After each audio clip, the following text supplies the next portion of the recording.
Davos వెళ్ళి చంద్రబాబు నాయుడు గారు వారి కుమారుడు లోకేష్ గారు ఉత్తి చేతులతో వచ్చిన మాట వాస్తవమే కదా. దావోస్ వెళ్ళారు, ఉత్తి చేతులతో ఆంధ్రప్రదేశ్ తిరిగి వచ్చారు. అసలు ఏ ఒక్క కంపెనీతో అయినా ఇంతవరకు ఒప్పందం కుదిరిందా? ₹1 పెట్టుబడి నేను తెచ్చారా? ఒక్క ఉద్యోగమైనా ఈ ఏడాది కాలంలో కల్పించారా? దమ్ముంటే దీని మీద మీరు శ్వేతపత్రం విడుదల చేయండి.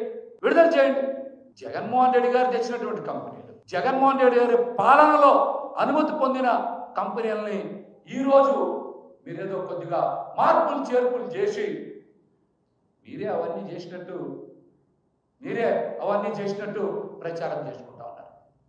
జగన్మోహన్ రెడ్డి గారి హయాంలో దేశంలోనే ఎన్టీపీసీ తొలిసారిగా 1,10,000 కోట్లతో గ్రీన్ ఎనర్జీ యూనిట్ని 2023లో విశాఖ గ్లోబల్ ఇన్వెస్ట్మెంట్ సమ్మిట్లో ఒప్పందం చేసుకున్న మాట వాస్తవం.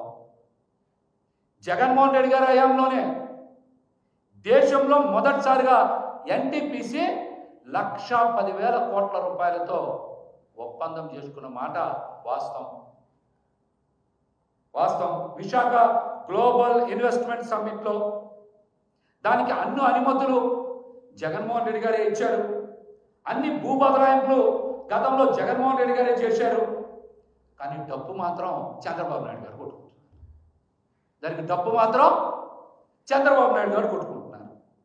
అట్లాగనే గ్రీన్ ఎనర్జీ రంగంలో జగన్మోహన్ రెడ్డి గారు 10 లక్షల కోట్ల రూపాయలు పెట్టుబడులు తీసుకొచ్చారు.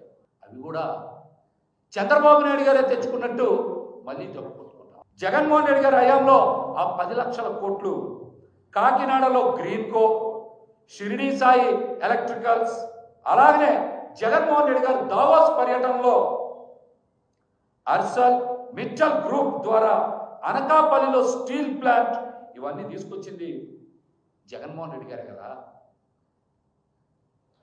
ఈ 10 లక్షల కోట్ల రూపాయలు గ్రీన్ ఎనర్జీ రంగంలో పెట్టుబడులు తీసుకొచ్చి వారికి అనుమతులు ఇచ్చి వారి ప్రొడక్షన్ ప్రారంభించి ఉద్యోగాలు ఇచ్చి అవన్నీ కూడా జగన్మోహన్ రెడ్డి గారి హయాంలోనే కదా జరిగినాయి. కానీ చంద్రబాబు నాయుడు గారు అవన్నీ ఆయన ఏదో స్టార్ట్ చేసినట్టు మాట్లాడారు.